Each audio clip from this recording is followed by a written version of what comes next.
Hello बच्चों, मैं आशीष गुलिया, आपका केमिस्ट्री टीचर। आज हम स्टार्ट कर रहे हैं अपने लेक्चर्स के अंदर केमिकल प्रॉपर्टीज़। बस अभी स्टार्ट की हैं इस लेक्चर के अंदर, ठीक है। तो सबसे पहले आता है रिएक्टिविटी। देखो, अर्थ एल्किल मेटल्स की हम पढ़ेंगे, एल्काइन मेटल्स की हम ऑलरेडी डिस्कस आप लोगों से कर चुके हैं, ठीक है। रिएक्टिविटी टुवर्ड्स एयर और ऑक्सीजन, यानी कि ऑक्सीजन के साथ रिएक्ट करेंगे तो क्या होगा वो हमें बताना है। तो हम ये बोल सकते हैं कि top to bottom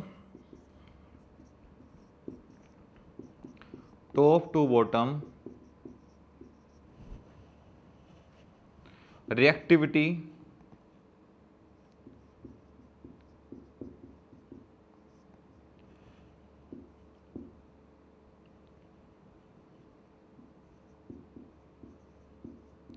will be increase।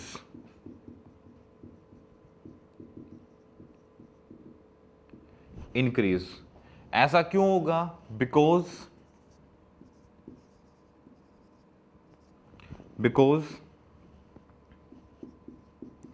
Top to bottom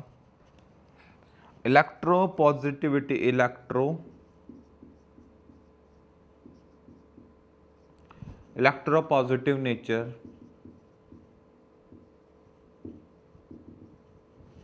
will be increase।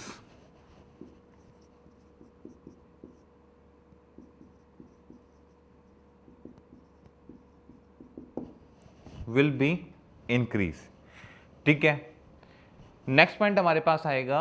अब ये सारी बातें क्यों बोल रहा हूं? क्योंकि जितना इलेक्ट्रोपॉजिटिविटी इंक्रीज करेगी तो उसके हिसाब से रिएक्टिविटी बढ़ेगी, मतलब वो उतना जल्दी जल्दी क्या करेंगे, ऑक्सीजन के टच में आना स्टार्ट कर देंगे, ठीक है।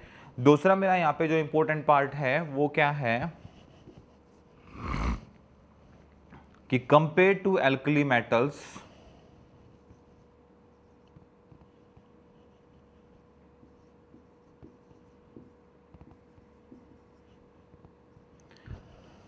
compared to alkali metals,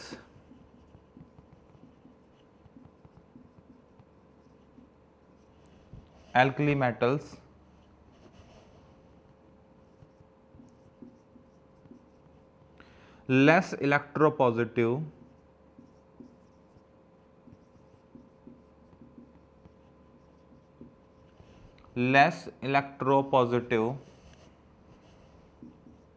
in nature,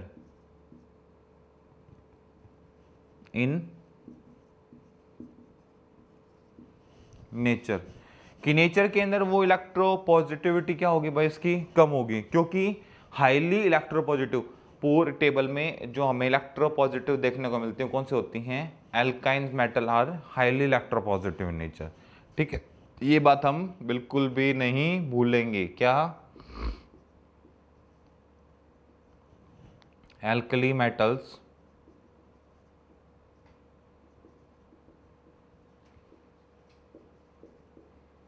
highly electropositive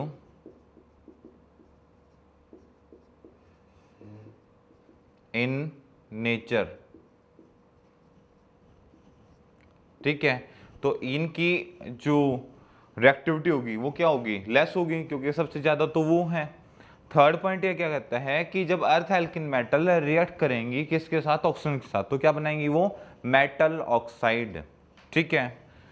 next point है when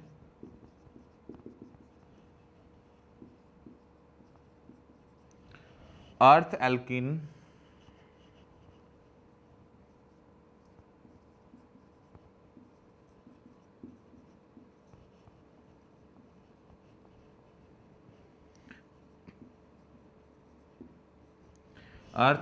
metal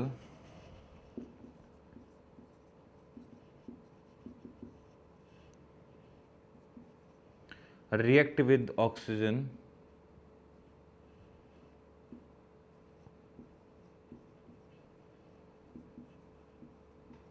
then make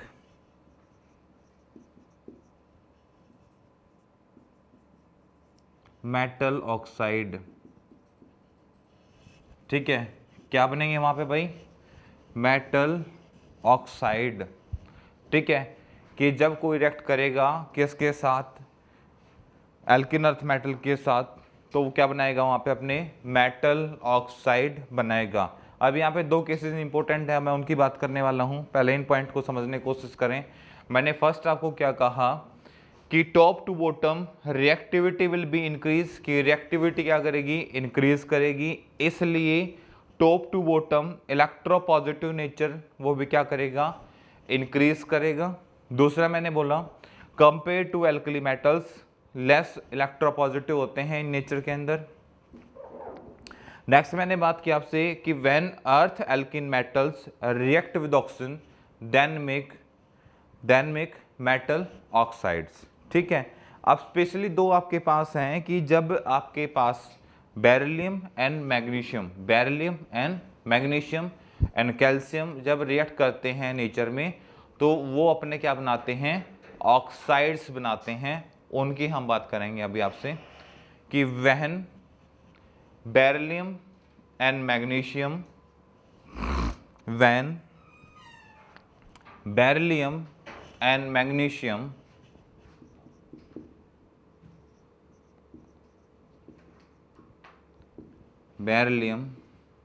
and magnesium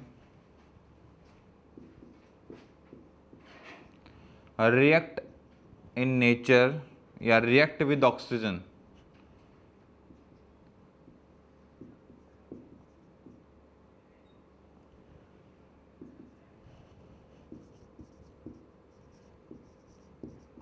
react with oxygen then make, क्या होगा भाई, then make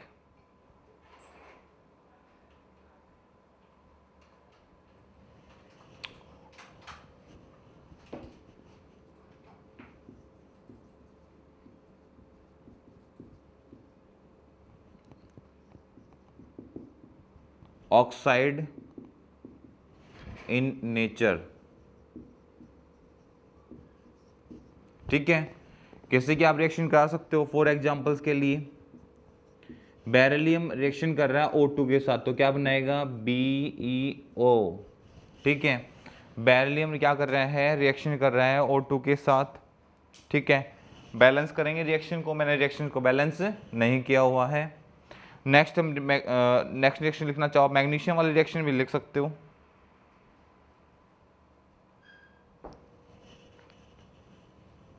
नेक्स्ट रिएक्शन लिखना चाहो आप लिख सकते हो, Mg के साथ, Mg रिएक्ट करेगा O2 के साथ, तो क्या बनेगा MgO।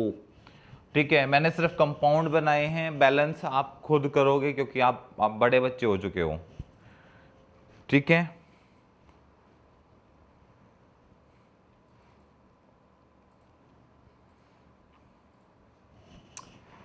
नोट करेंगे फिर आगे कंटिन्यू करते हैं अपनी क्लास को। Based on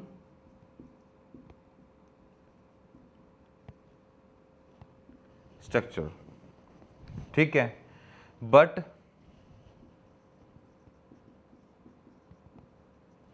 other alkynes metal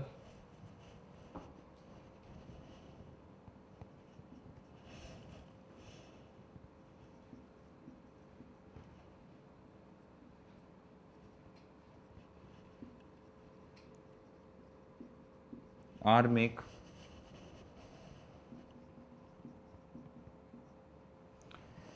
ionic compound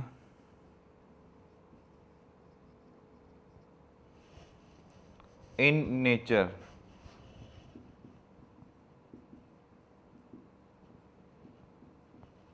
ionic compound in nature। ठीक है, एग्जाम्पल्स के लिए इन्हीं की दो की बात करता हूँ। सबसे पहले जब बेरिलियम रिएक्ट करेगा हाइड्रोजन के साथ, हाइड्रोजन एक गैस है, मोनोएटम फॉर्म में एग्जिस्ट नहीं करती। ठीक है, बेरिलियम है, इसके साथ रिएक्ट करते तो क्या बनेगा BeS2। जब आपके पास Mg है और वो S2 के साथ रिएक्ट करेगा तो क्या बनेगा MgS2। जब आपके पास कैल्शियम है और आप उसको S2 के साथ रिएक्ट कराओगे क्या बनेगा CaS2। ठीक है, ओके। और बेसिक कॉन्सेप्ट के लिए हम यहाँ पे एक नोट डाल के लिख लेते हैं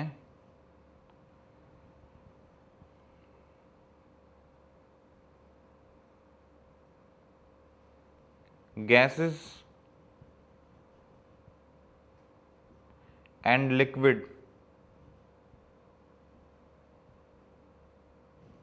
नहीं इसको ऐसे लिखो, molecules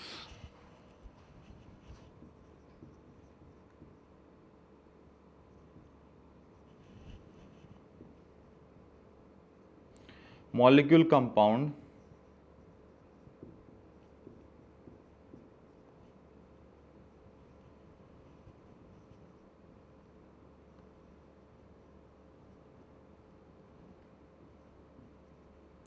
are exist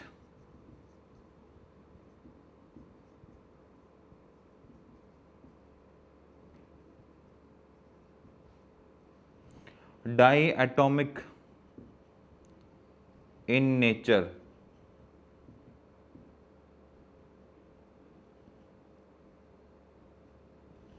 but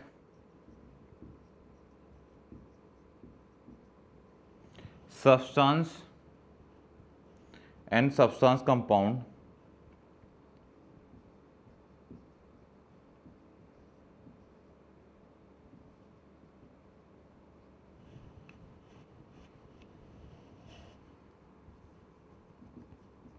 exist in nature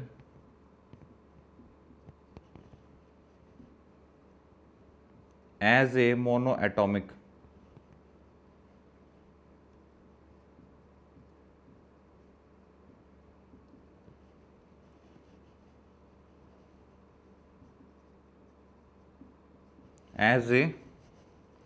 monoatomic. ये यूज कहाँ करोगे? जब आप केमिकल रिएक्शन लिखोगे, ठीक है। इन बातों का आपको ध्यान का रखना है। देखो, जब आपके पास कोई भी गैसेज है या कोई भी आपके पास लिक्विड आपके पास एटम है जिसको आप डिफाइन करना चाहते हो, तो वो एग्जिस्ट करेगा एटम आपका डायटोमिक फॉर्म के अंदर, क्योंकि जब वो केमिकल रिएक्शन में पार्टिसिपेट करेगा तो मोनोफॉर्म में एग्जिस्ट नहीं करेगा। सेकेंड थिंग, इसके साथ साथ में जो आपके पास सॉलिड सब्सटेंस होंगे वो डेफिनेटली केमिकल रिएक्शन में भी पार्टिसिपेट कर जाएंगे एज ए मोनोएटॉमिक बेस्ड पे। उसके लिए उसको आपको डायटोमिक नहीं करना पड़ेगा। यदि आप उसको भी डायटोमिक कर रहे हो, या तो बैलेंसिंग के लिए, या फिर आप उसका यूज कर रहे हो कंसंट्रेशन या क्वांटिटी को इंक्रीज करने के लिए, डेफिनेटली जब नंबर ऑफ मोल्स को बढ़ाया जाता है तो इफेक्ट ऑफ कंसंट्रेशन, यानी कि कंसंट्रेशन पे भी उसका इफेक्ट आपको डेफिनेटली देखने को मिलता है। तो ये टर्म्स हमें कुछ देखने को मिल रही हैं, आप इनको नोट करेंगे, फिर हम कंटिन्यू करेंगे इसी टॉपिक को, हाइड्रोजन वाले को। इसमें हमारा एक लास्ट पॉइंट रहता है, वो डेफिनेटली हमारे लिए काफ़ी इंपॉर्टेंट रहेगा, वो भी इसके अंदर यूज़ करेंगे।